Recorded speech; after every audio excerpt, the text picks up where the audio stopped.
जो वहाँ काम करते हैं। पहले तो इन लोगों ने रात को, चूंकि वहाँ कोई रहता नहीं था, पूरा सब मौका व्यवस्थित करके उनको पहले तो करंट से तड़पा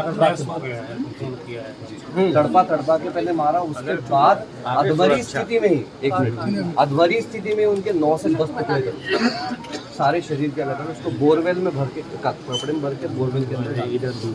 तो ये नृशंस हत्याकांड है। 2 दिन बाद इसका मारा खुलासा हुआ, वो पकड़ में भी आ गए हैं। लेकिन ये इतना समुद्रा नहीं है, क्योंकि बार बार इस तरीके से साधु के ऊपर घटना है, दिगंबरों पर ही और श्वेतांबर साधु तो ट्रक से लगातार पिछला ही जा रहा है बार। तो ये सब घटनाएं ना हो। राजस्थान के पूरे रास्ते जो महाराष्ट्र के और राजस्थान के, यहाँ पर चलते हुए उनके ऊपर और फिर ट्रक लेकर के वो भाग गए। तो इस तरीके की घटनाएं लगातार घट रही हैं। चूँकि दिगंबरत्व है, इसलिए सामान्य रूप से लोगों की दृष्टि कैसी भी रहे, पर हमारे लिए वो साधना का मार्ग है। और भारत देश हमेशा हमेशा संतों की भूमि रही है। तो हम यही चाहते हैं कि हमें ज़्यादा कुछ नहीं चाहिए। हमें ना आपसे कोई, आज तक पूरे भारतवर्ष में कोई भी ऐसा दिगंबर जैन मंदिर नहीं है जहाँ पर किसी जैन समाज ने कब्जा करके मंदिर को बनाया। सारे मंदिर स्वतंत्र भूमि पर और स्वतंत्र निर्णय से बने हुए मंदिर हैं।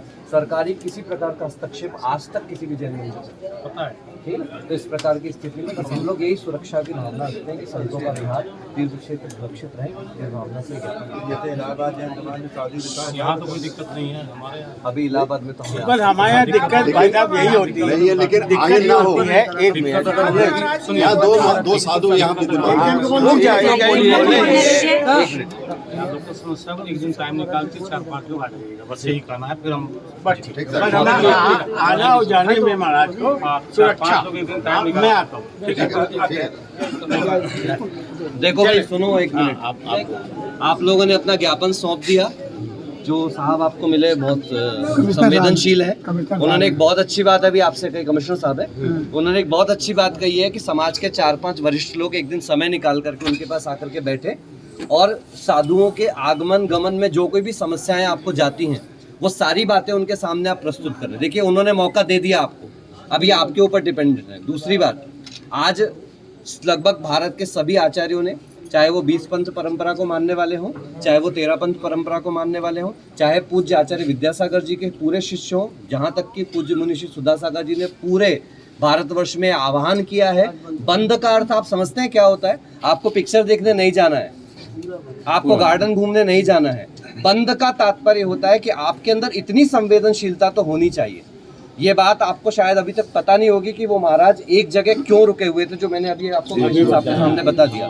उनके शरीर में मधुमेह यानी शुगर की असाध्य बीमारी थी और आज से 17 साल पहले उनके पैर में एक कांटा चुभ गया था, जिसके कारण उनका चलना बहुत मुश्किल हो रहा था।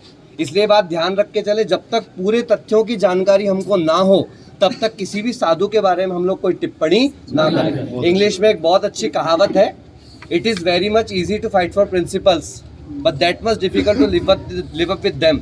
सिद्धांतों के लिए लड़ना बहुत आसान है, लेकिन जब उनको जीने की बात आती है तो सबसे ज़्यादा कठिन काम हुआ करता है। अभी आज हमको अपने साधुओं के लिए पुनः खड़े, सम्मेश शिखर के मसले पे हमारी सबसे बड़ी गलती क्या हुई कि हम लोगों को झूठे आश्वासन दे दिए गए और हम लोग गर्म तवा होने के बाद अपन लोगों ने तवे पे पानी डाल दिया। अब ऐसा नहीं होना चाहिए। हमें ना किसी से लड़ाई करनी है, हमें ना किसी से झगड़ा करना है और ना हमको कोई उत्तेजक बोलना है। हम जैन अहिंसा के लिए प्रसिद्ध रहे हैं, सत्य के लिए प्रसिद्ध रहे और अभी वो बहुत खुश हैं कि आप लोगों ने बहुत शांतिपूर्ण तरीके से अपनी बात उनके सामने रख दी।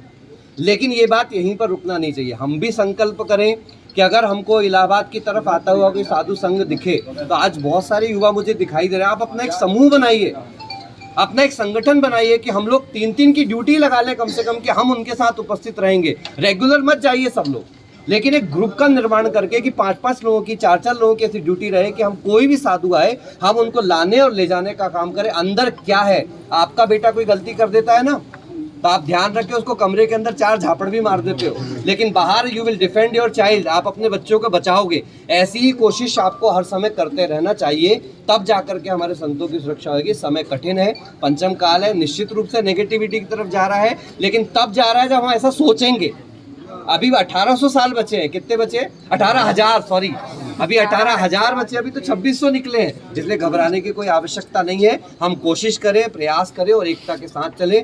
जब संत एक हो सकते हैं तो फिर हम श्रावकों को तो एक होकर के रहना ही चाहिए। इन्हीं भावनाओं के साथ हमारा एकत्व बना रहे और आने वाले साधु संतों के लिए पहले हम खड़े हों तो सरकार भी हमारे साथ अवश्य खड़ी होगी। बोले अहिंसा प्रमोद।